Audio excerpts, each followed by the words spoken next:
ছুটির তালিকার মধ্যেই বাংলার সরকারি কর্মীদের মহার্ঘ ভাতা নিয়ে এলো বার্তা। এই মুহূর্তের সব থেকে বড় খবর, পশ্চিমবঙ্গ সরকারের তরফে রাজ্য সরকারি কর্মচারীদের ছুটি তালিকা প্রকাশ করা হয়েছে। 2025 সালে কবে কবে ছুটি থাকবে তা জানিয়েছে রাজ্য সরকার। আর তারই মধ্যে মহার্ঘ ভাতা ডিএনএস অ্যালাউন্স বা ডিএ নিয়ে এলো বড় খবর এবং গুরুত্বপূর্ণ আপডেট। 2025 সালে রাজ্য সরকারি কর্মচারীদের ছুটি তালিকা প্রকাশ করেছে নবান্ন। প্রত্যাশিতভাবেই কিন্তু সেই একগুচ্ছ ছুটি দিয়েছে পশ্চিমবঙ্গ সরকার। দুর্গাপুজো এবং কোজাগরী লক্ষ্মী পুজো মিলিয়ে টানা প্রায় 2 সপ্তাহ ছুটি দেওয়া হয়েছে। কালী পুজো, ভাইফোঁটা এবং ছট পুজো মিলিয়ে টানা 1 সপ্তাহ ছুটি দিয়েছে রাজ্য সরকার।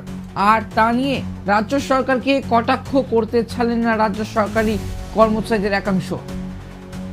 বিষয়টি নিয়ে রাজ্য সরকারি কর্মচারীদের সংগঠন কনফেডারেশন অফ স্টেট গভর্নমেন্ট এমপ্লয়িজের সাধারণ সম্পাদক মলয় মুখোপাধ্যায় বলেছেন, 2025 সালের আগামী বছরের যে পশ্চিমবঙ্গ সরকারের ছুটি তালিকা প্রকাশ করা হয়েছে, রাজ্য ডিএ প্রদানে লাস্ট হলেও ছুটি প্রদানে প্রথম। মাননীয় মুখ্যমন্ত্রী তা স্বীকার করে বলেছেন, ডিএ কম হলেও এই রাজ্যের সরকারি কর্মচারীদের ছুটি প্রচুর, তাই কর্মচারীদের ভ্যালুয়েট করতে হবে। সত্যি বড় বিচিত্র যুক্তি। তবে এই মুহূর্তে সব থেকে গুরুত্বপূর্ণ একটি খবর, একটি বিষয়ে কিন্তু তাকিয়ে রয়েছেন সমস্ত রাজ্য সরকারি কর্মচারীরা। আপনারা জানেন যে গত নবান্নে মুখ্যমন্ত্রীর বৈঠকে আর্থিক ব্যবস্থা নিয়ে এবং অনেক প্রকল্পের নতুন কিন্তু সদস্য যুক্ত করেছেন এবং আপনারা কিন্তু দেখেছেন এবং জানিয়েছেন খোদ মুখ্যমন্ত্রী মমতা বন্দ্যোপাধ্যায়। আপনারা জানেন যে বকেয়া ডিএ নিয়ে কিন্তু গতকাল এবং গত মুখ্যমন্ত্রী মমতা বন্দ্যোপাধ্যায় নবান্নে বৈঠকে জানিয়েছেন এবং ডিএ নিয়ে কিন্তু সেই ডিএ কম হলেও এই রাজ্যের সরকারি কর্মচারীদের কিন্তু ছুটি প্রচুর। তবে এই মুহূর্তে কিন্তু স্পষ্ট মুখ্যমন্ত্রী মমতা বন্দ্যোপাধ্যায়ের যে বক্তব্যে, তবে ডিএ কিন্তু বাড়াচ্ছেন না। তবে এই মুহূর্তে বলছেন ডিএ কম হলেও এই রাজ্যের সরকার কর্মচারীদের কিন্তু ছুটি প্রচুর রয়েছে সরকারি কর্মচারীদের। সত্যি কিন্তু বিচিত্র একটি সংযুক্ত।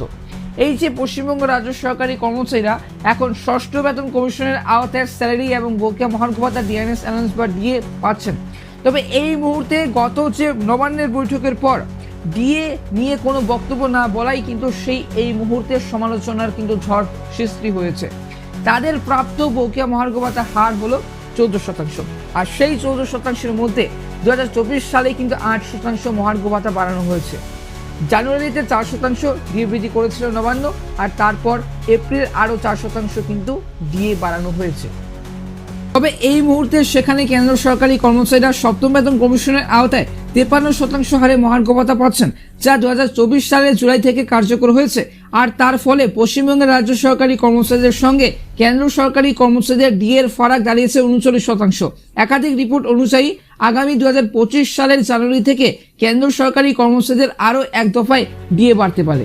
তবে এই মুহূর্তে পশ্চিমবঙ্গ রাজ্য সরকারি কর্মচারীদেরও কি জানুয়ারি থেকে ডিএ বাড়বে?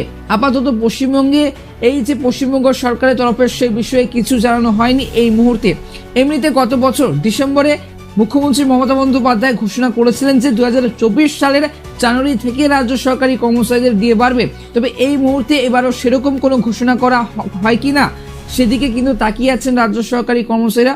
এবং হোয়াইট এক্সক্লুসিভের বক্তব্যে আমার বক্তব্যে যে রাজ্য সরকারি কর্মচারীদের এবং ডিএ বাড়তে পারে এবং বাড়াতে পারে রাজ্য সরকার আগামী 2025 সালের জানুয়ারি মাসেই 3 থেকে 4% কিন্তু ডিএ বাড়ানোর ঘোষণা হতে পারে বলে কিন্তু জানানো হয়েছে।